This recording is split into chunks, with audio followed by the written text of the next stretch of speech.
Hello children, I'm Mrs. Hampton and I'm really looking forward to meeting you all in September when you come into red class. So I thought it'd be really nice for me to read you a story, and I found a story all about a little duck's first day at school, and it's called Puddle's Big Step.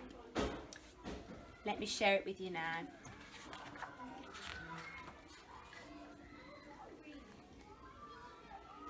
When Puddle was barely more than an egg, he couldn't wait to start duckling school. Every day, Puddle and his two friends, Pip and Fern, would watch the bigger ducklings waddling to and from Willowbrook Duckling School. They looked so grown up, each with their own school bag, and Puddle wished to be just like them. Then one day, while Puddle was helping Mummy to make his favourite biscuits, Mummy gave him a big hug and said, "Puddle, now you are big enough to start duckling school." Puddle's feathers fluffed out with pride. "Will I have my very own school bag, Mummy?" he asked. "Yes, you will," Mummy smiled. "Your own special bag." But tucked up in their nest that night, Puddle imagined his first day at school, and his little heart went pitter-patter, pitter-patter. As he edged just a little bit closer to Mummy's warm, soft feathers, Puddle knew that he'd been wrong. He could wait to go to duckling school. He could wait until he was a very old duck indeed. "Every new little duckling at Willowbrook will feel wobbly today," Mummy smiled kindly, slipping Puddle's bag over his wing. "Your first day at school is a very big step." But Puddle wasn't sure he could take even one very small step. His feet felt stuck to the ground. "You'll have fun," smiled Mummy as she shooed him gently along the stepping stones into school. "You're my brave little duck."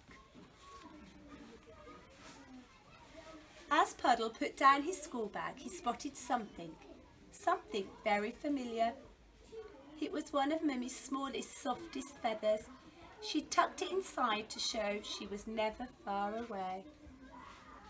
Then Puddle felt brave enough to take his next big step and found a place to sit on the water lily mat.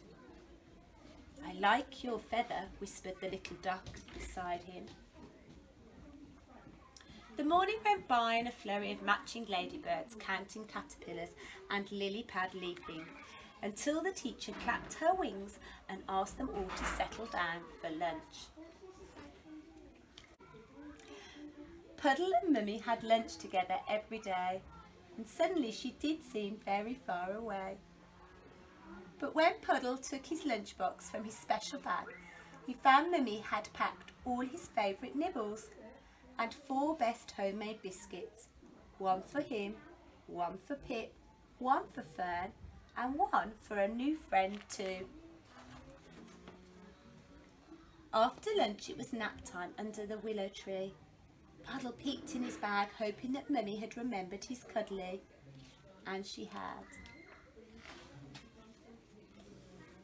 Later, all the ducklings made presents for their mummies and daddies. Some did feet painting, some made daisy chains, and some did twig decorating. At going home time, Puddle tucked his twig carefully into his bag and ran happily along the stepping stones for a warm, soft hug with Mummy. Snuggled up in their nest that night, Puddle thought about his first day at school, and his little heart went pitter-patter, pitter-patter with excitement. He couldn't wait to see what he would do tomorrow at duckling school. And that story was called Puddle's Big Step by Amber Stewart. And I'm really excited about your first day when you come into red class, and let's hope you have pitter-patters with excitement too. And this is my little friend Puddle, and hopefully you're going to meet him too when you come into school. So bye for now, everybody.